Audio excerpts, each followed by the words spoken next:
আসসালামু আলাইকুম, সবাই কেমন আছেন? এটা হচ্ছে আমার নতুন কেবল ফ্যাক্টরি। এখানে প্যানেলগুলো আজকে সেট আপ করা হলো। সেট আপ করে আজকে মানে চেক করা হইতেছে, লাইন চেক করে মানে মিলটা আপনার মানে মেশিনটি চালু হবে। এখানে চেক করা হইতেছে যে পাওয়ার সাপ্লাই সব কিছু ঠিক আছে কিনা। সাথে আমিও আছি, আমিও মানে চেক করতেছি, সাথে ইলেকট্রিক সব কিছু দেখাশোনা করা হইতেছে। প্যানেলের এক এক করে সব ঢাকনা খোলা এই লাইনগুলো চেক করা হইতেছে। কাল থেকে মানে এখানে মেশিনটি চালু হবে ইনশাল্লাহ। সবাই দোয়া করবেন আমার জন্য। এই হচ্ছে আমরা সব কালেকশন করছি। এই কালেকশনের সব কিছু সেট আপ করা দেখা হচ্ছে যে এখানে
আমাদের একটা একটা করে মেশিন সব চালু করা হইতেছে।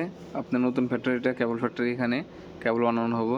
ঠিক আছে, এখানে ধরেন কেবলের পুরান ফ্যাক্টরি থেকে সব কিছু ই করা হইতেছে। এখানে ধরেন কেবল বানানো হইতেছে, এখান থেকে সব কিছু ফিটিং করেছে। এলো মেশিনের বডি সেট আপ।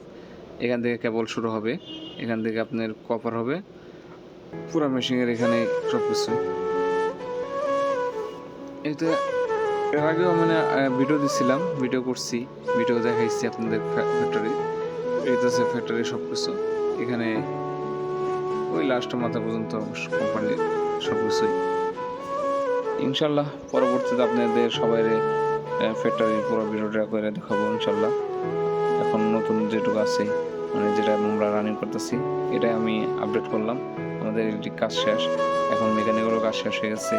এখন আমরা ফ্যাক্টরিটা চালু হবে, আর ইনশাল্লাহ যদি চালু হয়ে যায়, চালু হলে তো আপনাদের দেখাবো কীভাবে মেশিন চালু হয়, কীভাবে কেবল বের হয়। এভাবে আপনাদের একটা আপডেট ভিডিও দেখাবো ইনশাল্লাহ। আর এটা হচ্ছে আমাদের ফ্যাক্টরি সম্পূর্ণ দেখায় নেই, মানে যেটুকু আমাদের কাজ করা হয়েছে এই পর্যন্তই। আর যে পর্যন্ত মানে কেবল আমাদের সেট আপ হবে, এটা হচ্ছে মনিটর, এখান থেকে মানে কন্ট্রোল করা হবে। আর এই যেখান থেকে দেখতেছেন সব কন্ট্রোলের সুইচ